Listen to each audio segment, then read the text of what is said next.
Good evening students. Welcome you to 10th standard English class. In today's video, we are going to see the grammar, kinds of sentences, that is simple sentence, complex sentence and compound sentence. You can take out your textbook and refer to page number 200. In today's grammar, we are going to see, first we will recall the grammar exercises from the previous unit, that is gerunds, infinitives and participles, that are non-finite verbs. And next one is phrase. Phrase is a group of words which does not contain a finite verb. Clause. Clause is a group of words which has a finite verb. Next one is finite verbs indicates tenses and time of actions. Non-finite verbs do not indicate tense and time of action. Now we'll see in detail. Once again we are going to see in detail about the non-finite verbs. Now we are going to see the non-finite verbs. Already we have seen non-finite verbs do not indicate the tense and time of action. Next one is that non-finite verb do not change even when the subject, that is number or person, changes. And here we are going to see about the three kinds of non-finite verbs. First one is an infinitive, that is to plus verb. For example, to watch, to run, to play, to read. Second one is a gerund. Gerund means verb plus ing form. Play plus ing, playing. Watching, watch plus ing. So verb plus ing comes when it is a gerund form. Next one is a participle, that is take, took, taken, write, wrote, written. Now we are going to see some examples for the infinitive, gerund and participle. Let's see the example sentences now. First one is, it is an example for infinitive. My son likes to watch cricket matches. Here the underlined word, that is to plus verb, it is an infinitive. And we'll go for the second example. Playing chess is my hobby. So it is based on the gerund form, play plus ing. Third example, driven out of the kingdom, the king hid himself in the forest. It is a participle form, drive, drove, driven. Likewise another example for participle, take, took, taken. So these are all some example sentences for non-finite verbs. Each example indicates an infinitive, a gerund form and a participle.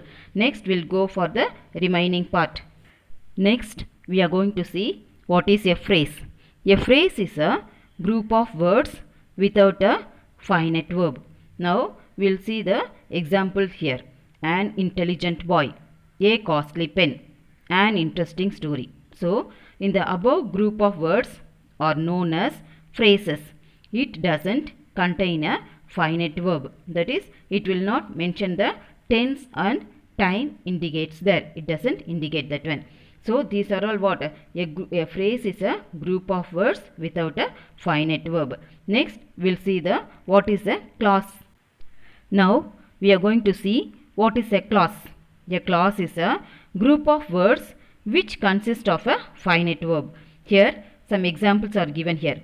A boy who is intelligent. Second example, a pen which is costly. Third one, a story which is interesting. So in the above, this group of words given above are clauses. So here a clause is a group of words which consist of a finite verb. Next we are going to see the remaining part. Next we are going to see what are finite verbs. Finite verbs indicate the tense and time of actions. Next one, finite verb undergo a change as when the subject, that is number or person, changes. We'll see some example sentences now. My brother goes to temple daily. So here it indicates the tense, goes, present tense, and the time of action, that is daily. Second example, we have already finished the project, finished. So these highlighted words indicates the tense, past tense. The words printed in bold letters are finite verbs. So here the words, that is goes, finished, these words are finite verbs. So next we'll go on to see the different kinds of sentences. Now we are going to see about the three different kinds of sentences. First one is simple, Next one is complex, and the third one is compound. First we'll see what is a simple sentence. A simple sentence consists of only one finite verb. In other words, in a simple sentence it will have only one main clause with or without a phrase. And the second one is complex. A complex sentence has one main clause and one or more subordinate clauses. So here in the complex sentence, this is a subordinate clause. Subordinate clause means that is, it is a group of words which doesn't give a complete meaning. This subordinate clause has to depend on the main clause to give a complete meaning. That is a complete sentence. Such kind of sentence is known as complex sentence.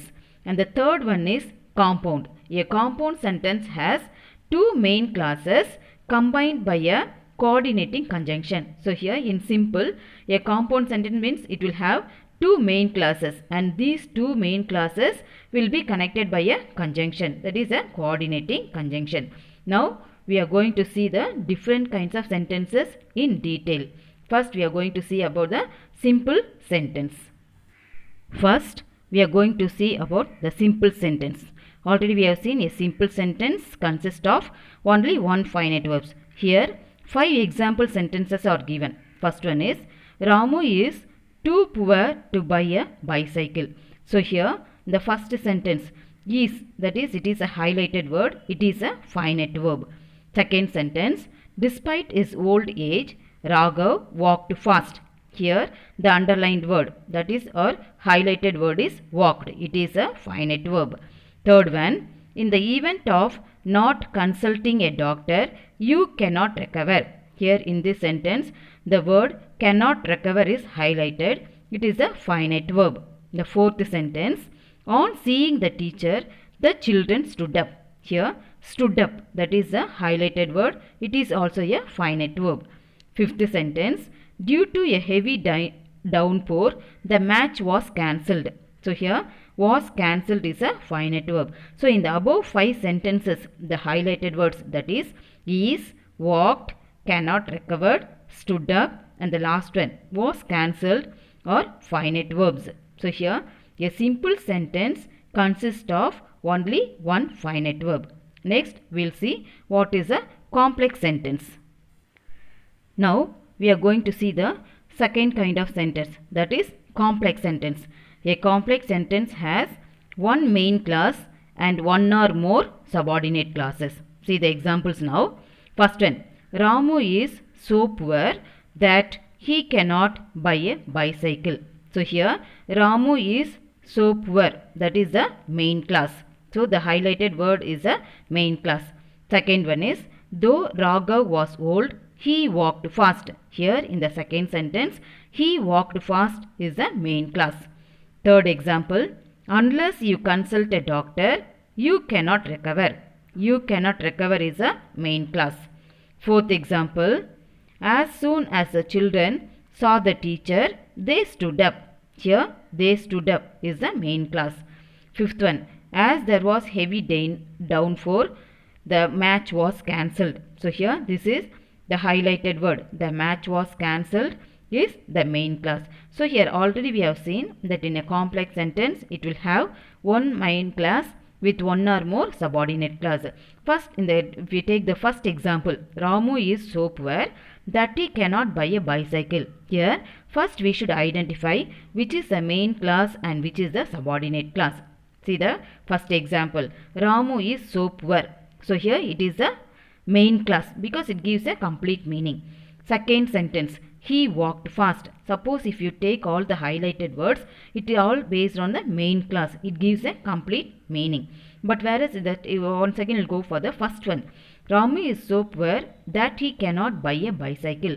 Suppose if you take the sentence that he cannot buy a bicycle, the meaning is not complete. So that is the subordinate clause. So the subordinate clause depends on the main clause to form a or to give a complete meaning. Second one, he walked fast. It is a main clause and it gives a complete meaning. And here we'll see the subordinate clause. The second example, though Raghav was old. So this part is called as a subordinate clause.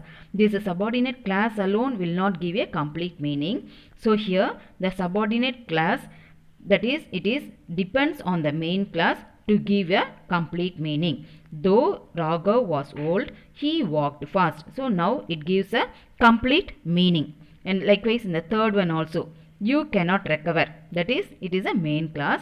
Here subordinate clause is unless you consult a doctor. Up to this it is a subordinate clause. This subordinate clause alone will not give a complete meaning. So here the subordinate clause depends on the main clause to give a complete meaning. Likewise, fourth sentence also. As soon as the children saw the teacher. Here the meaning is not complete. So this part of the sentence, that is, as soon as the children saw the teacher, it is a subordinate clause. The subordinate clause depends on the main clause, that is, they stood up. When the subordinate clause depends on the main clause, then only the meaning is complete. It can get a complete meaning. Likewise, the last example, as there was heavy downpour. So here also the meaning is not completed. So the first part, as there was a heavy downpour, it is a subordinate clause. So this subordinate clause depends on the main clause, that is, the match was cancelled. Now only we are able to get a complete meaning. As there was a heavy downpour, the match was cancelled. So these are all some examples for complex sentence. So a complex sentence has one main clause and one or more subordinate clause. Now we'll see the last one. Now we are going to see the third kind of sentence, that is compound sentence. Here already we have seen a compound sentence has two main clauses combined by a coordinating conjunction. Now we'll see the example. First example, Ramu is very poor and he cannot buy a bicycle.